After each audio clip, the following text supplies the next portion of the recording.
Every year, a plethora of new games release that come bearing with them hype and anticipation. From first-person shooters to survival horror to visual novels, it's easy to become overwhelmed by the sheer volume of new releases each year. With every new title seeming enticing, it's hard to tell which games will live up to the hype. So what we've decided to do today is focus on one genre and share with you guys our personal 10 most anticipated RPG games of 2017.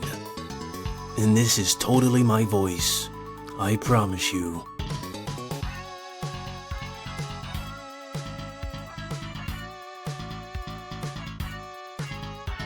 Fire Emblem Echoes was announced back in January during a Nintendo Direct broadcast. And I don't know why I just rolled my R right there. But anyway, it's a full remake of Fire Emblem Gaiden, which is the second entry in the Fire Emblem series. And from what I gathered, it looks to return to its roots with the more old school style of gameplay, leaving behind the affection system. So no more waifus, no more husbandos, no more pairing up, no more breeding the ultimate child, no more freaking keep it in the family as bloodline, none of that. None of that, alright? None of that is gonna be here apparently. When I seen the trailer, what interested me the most was how different navigating was. In the trailer, you could see the main character running around in a dungeon, initiating combat with enemies by hitting them with their sword, which would then transition into a normal battle that you would be familiar with in the Fire Emblem game. It seems like a really interesting dynamic to me, and honestly, I'm all for that. It certainly beats random encounters. Just think, Fire Emblem game with random encounters. I would, whoo! Let's not talk about random encounters right now. Let's not talk about that. Aside from that aspect of the game, everything else seems to be kind of similar to another just Fire Emblem game.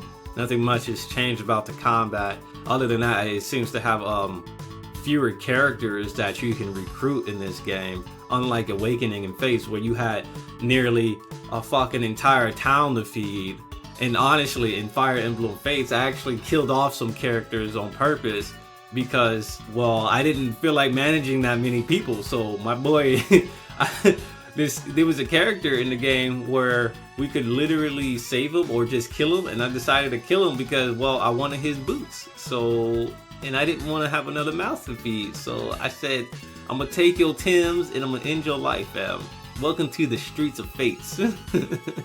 Fire Emblem Echoes is set to release sometime in April 20th to be exact, which is actually within the same month as many other games that plan on releasing around March and April, which is absolutely insane. It's like half the games on this list that I will announce are pretty much within like the same time span, but you know what? On to number 9, I guess. Number 9. Now, Mass Effect Andromeda is an action role-playing game and is the 4th entry in the Mass Effect series. The previous games in the series had a really interesting cast of characters and an intriguing plot that was affected by the actions you took through the Paragon and Renegade mechanic. Andromeda takes place 600 years after the events of the original games and follows a new cast of characters. So instead of Commander Shepard, instead of creating your own custom Shepard, you will be playing as one of the customizable Rider twins, male or female, just like in the original Mass Effect, where you can make a male Shepard or female Shepard. And the whole mission this time around is to find a new home for humanity. And to be honest, it sounds pretty good. It sounds like it's gonna be good. Believe it or not, I am a sucker. I am a sucker for space odysseys, as I find space is a perfect setting for RPGs. There are just endless possibilities for adventures and just explorations to be had here. With Andromeda's exploration being more open world now, it only magnifies the scope of space. One problem I had with the original Mass Effect games was the combat felt too limited and generic for a huge portion of the games. Andromeda immediately fixed this problem I had by taking away the class system, which before limited your weapon and skill options, but now with the classes gone, you have access to all your weapon types and skills. And on top of that, this time around they added mobility options such as dashing and jet hovering, which can both be used defensively and offensively. And to be honest, I'm really looking forward to this one. One way or another, I will experience Mass Effect Andromeda. Now, this game releases March 21st, and I'm really looking forward to the spiced up gameplay and the new journey. Ys 8, Lacrimosa of Donna is an action RPG that stars ya boy, Adol Next Gen Christian. In this game, Adol dreams about some mysterious blue-haired babe that lives in another world, then wakes up and finds himself shipwrecked and stranded on a cursed island known as Siren Island. He and the other shipwrecked folks form a village on the island as a base of operations to defend themselves against beasts and baddies, as well as explore the mysterious ruins on Siren Island. Dude, this sounds like an anime. I really should stop doing that voice, but I love it. I love doing it. I think I'm gonna keep the voice. I'm gonna keep doing that voice for future videos. But anyway, from the look of the gameplay trailers, this game looks very similar to Ys Memories of Celceta, combat-wise at least, where you have a 3-man party going out and defeating enemies and exploring areas, but this time around it looks like you can switch party members on the fly without having to go into the main menu, interrupting the flow of the gameplay. Another interesting aspect is the village development. It looks like you have to find and rescue other castaways to add them to your village to strengthen the base's, operations, and it'll give you more functionality, through the village by adding like a feature such as planting crops to feed the crew, as well as giving you a feature to, group up castaways to help remove obstacles getting in the way of an unexplored route or something like that, which seems really interesting. I'm not sure if that's going to be mainly optional or if it's going to be mandatory to do just to be able to beat the game. But it sounds like it could just be like mandatory for a short part of the game, and then the rest of it, if you want like the best rewards, you have to go out of your way and look for these guys. Optionally, you don't have to do it, but it'll probably end up being like an optional thing you could do. This game has already been out in Japan on the Vita for a while, since like 2016 I believe, but it will soon be released on the PS4 and the PC this fall for America, and for the PS4 in May for Japan. So I'm actually pretty excited. I really did enjoy Celceta, and can't wait to play my second Ys game, Lacrimosa of Donna, later this year. Number 7.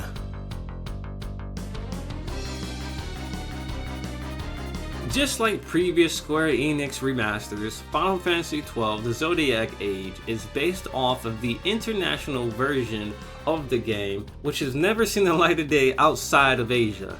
Now, Final Fantasy XII The Zodiac Age comes with updated areas, characters, cutscenes, and a better resolution, a 1080p resolution, a newly recorded soundtrack in 7.1 surround sound, a trial mode containing 100 different trials to overcome, additional license boards, more gameplay mechanics including jobs, more guest characters, and a whole bunch of other stuff such as balance changes that I just cannot actually just tell you because I just don't know. There's just so much to list, So there's already a hell of a lot more content in this remaster than we got originally here in the West. I'm really excited to experience this game all over again. Fran and Balthier was definitely two of my favorite Final Fantasy characters, so I can't wait to party with them again. Final Fantasy XII also had one of my favorite battle systems in the series due to the Gambit system. And the Gambit system essentially allowed you to program your allies' behavior and actions in battle, allowing you to focus on your actions without having to micromanage the entire battle party. It takes some time to set up, of course, but the best thing about it is that it's not forced upon the player to use it at all, as you can still control all of your other characters manually if you want. So I'm really excited for this one to come out. Final Fantasy XII Zodiac Age comes out on the 11th of July this year for us here in the US as well as Europe, and then it gets released in Japan on July 13th. Number 6. Nier Automata is a game I had absolutely no idea existed until the free demo hit the PSN store. And whenever I heard the word Nier, I always thought it was like a cult classic movie, anime, or just manga, but it turns out it's just a video game. And Nier Automata is actually the, I guess you can say, successor of the original Nier. And in this game, mankind has fled to the moon after machines invaded from another world to fight back.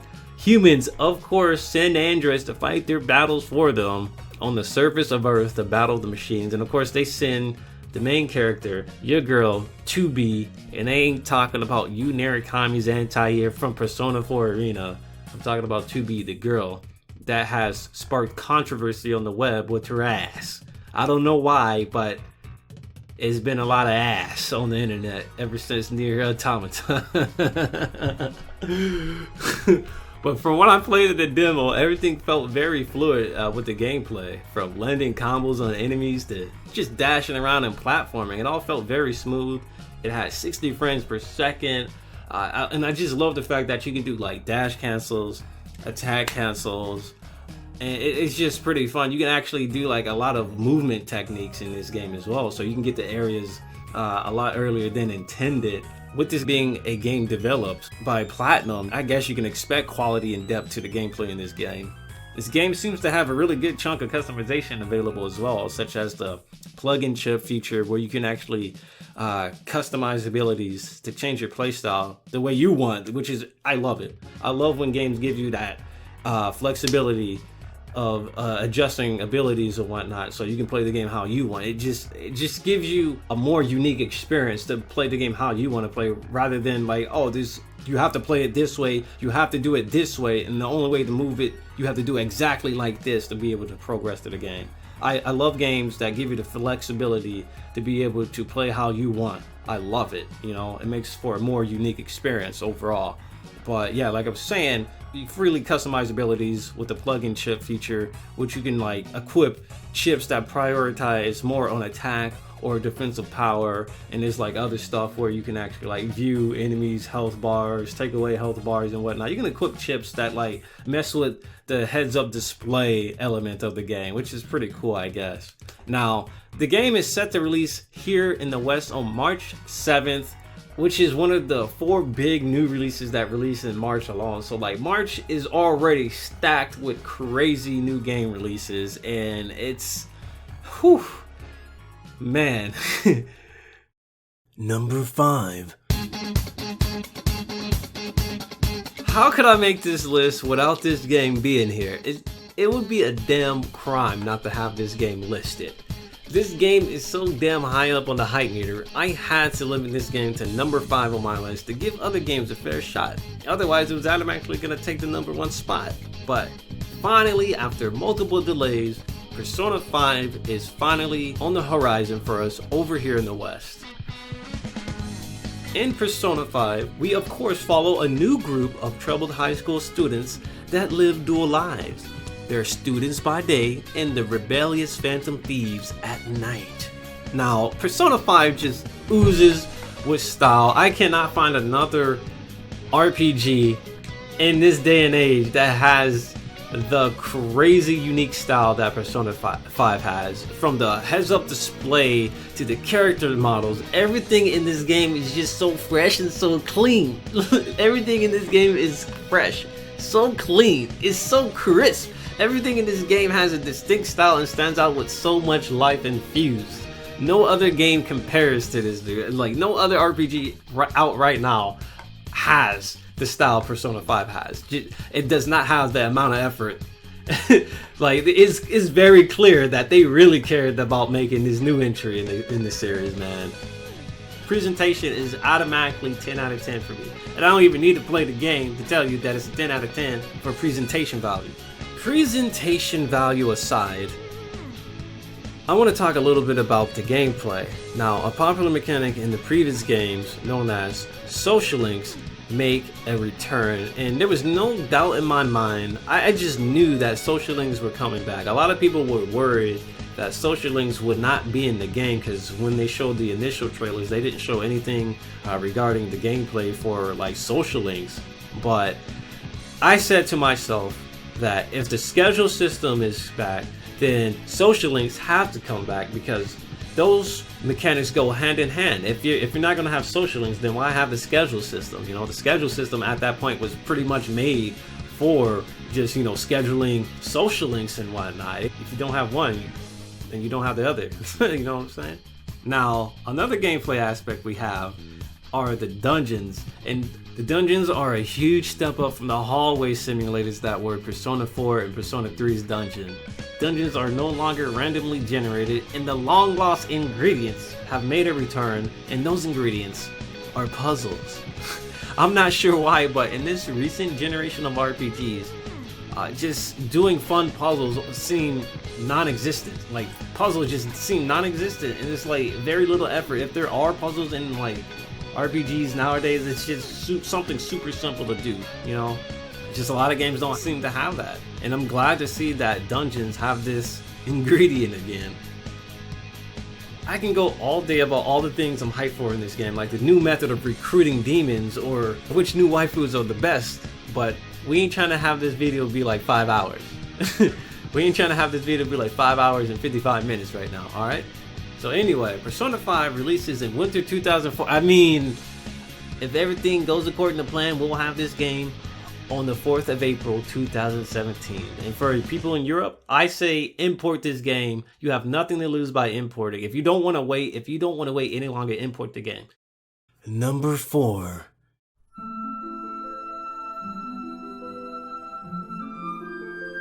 I grew up playing Dragon Warrior 3, which was the localized title of Dragon Quest back in the day, and I'm happy to find out that Dragon Quest XI looks to continue to stick to its traditional turn-based gameplay and offer a brand new journey. Now, what always drew me to the Dragon Quest games was the fact that Akira Toriyama designed the characters for Dragon Quest. With me being a big fan of Dragon Ball and a big fan of RPGs, there was just absolutely no way I could look past this series. I remember when I first got Dragon Warrior 3, I seen it in the mall, and I was with my grandma at the time. She was just shopping for stuff, and I went over to GameStop, or EB Games is what it was called at the time, and I was like, oh my god, there's Gohan on that, I gotta get it, because, you know, I was a big fan of Dragon Ball Z, and the character on the box art for Dragon Warrior 3 looked so much like Gohan. I was like, dude, I gotta get this game. And I ended up loving the game. I even got the strategy guide to Dragon Quest 3 at the time. I was like, I gotta get this in this, you know? If it wasn't for the fact that Akira Toriyama designed, you know, the characters for Dragon Quest, I don't think I ever would have got the game. I would have never gotten into this series. I mean, Dragon Quest was definitely a gateway for me. So I'm really happy about the fact that, you know, Akira Toriyama designed these characters. Now, what's most interesting about Dragon Quest XI is that they plan on releasing it on multiple consoles, including the PS4, the Nintendo Switch, as well as the Nintendo 3DS. Each version will apparently be a bit different. For example, the 3DS version will allow you to play the game with old school 2D sprites, as well as give you an option to play in a 3D perspective, kind of similar to how Dragon Quest 7 and 8, the remake, are on the 3DS, kind of in that same style. Now, the Switch and PS4 will just have graphical prowess of the 3DS version. I mean, not much is known if the home console versions will actually have more content than the 3DS version, but they are planning console-specific features for each version, like a Street Pass function for 3DS and something very similar to the Switch. But not much is really known about the exclusive function for the PS4, or not much else, to be honest. But I'm really excited because Dragon Quest is definitely one of my favorite franchises. And I actually really need to go back and finish Dragon Quest 8 and Dragon Quest 7. Oh my god.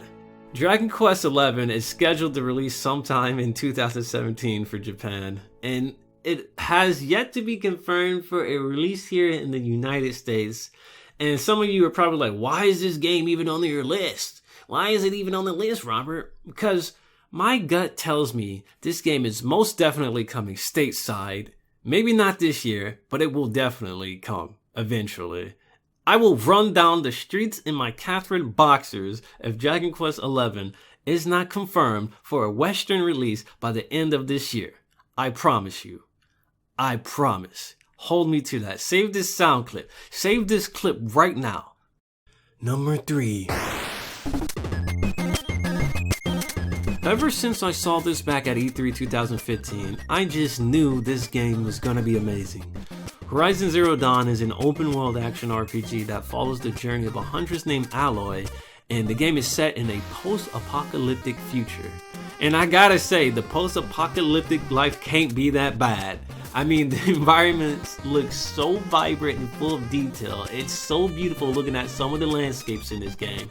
It's certainly something you would not expect to see in a post-apocalyptic world. I guess I'm surprised because I've been conditioned by other games with their apocalyptic settings to expect like widely barren and dull worlds of an apocalyptic future. It really shows that Guerrilla Games really cared about this project with all the effort that went into the life and details of this world. With this being an open world game, there's going to be a lot to explore, tasks to accomplish, and threats to overcome. When you're not discovering new areas or collecting resources, you're going to be busy battling baddies. The combat in Horizon Zero Dawn is all about how you approach the situation. You have multiple ways to take down foes. You can go in the good old-fashioned rush down and just beat your foes' asses with good old brute force, or you can take the tactical approach and set up trip mines and lure your enemies into traps to weaken them and finish them off with a swift melee attack. Or you can just go with the classic stealth kill. I love the fact that this game gives you flexibility in how you want to play it, and that's ultimately what I personally love about games and what I look for in games. Now, Horizon Zero Dawn releases, today. It's one of the 4 hyped releases I talked about earlier that released within days of each other. Number 2. Hold up, Robert. How is Zelda even on this list? It's not even RPG. Noob. Well, with Breath of the Wild transcending into open world territory and adding even more RPG stable features, such as crafting resources and recipes. They have a loot system with gear that provides stat values such as defense increases. I find it very hard not to accept this particular game in the series as an action RPG, especially at this point. So for this game, I make an exception. If Skyrim's an RPG, Breath of the Wild is an RPG. You know what I'm saying? If Fallout is an RPG, then Zelda is an RPG.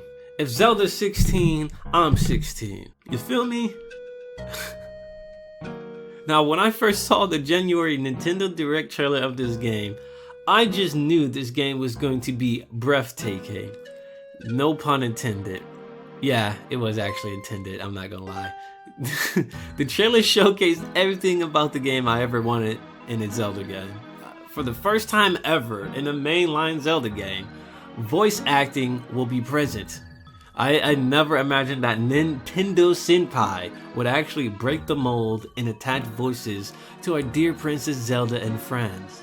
I mean, with all the new things to expect in this installment of the series, I'm really hyped for being able to customize Link with new gear and experience the beautiful cel-shaded open world of Hyrule. I seriously respect this cel-shaded style. I feel like it fits the franchise pretty well, and I'm just a huge sucker for cel-shaded graphics, especially when it looks this good. It looks good. It's not the best cel-shaded style, but it's pretty clean. It's pretty clean. Now, Breath of the Wild releases this week on March 3rd, 3 days after Horizon Dawn Zero, which is gonna be a pretty busy week. And then after Dawn Horizon Zero, you got Nier, and then after that you got Mass Effect, and then after that you got Persona 5, and then if you really want to get some more games, there's Yooka-Laylee after that, and then after that there's Fire Emblem, and after that, oh my god, I can't even right now.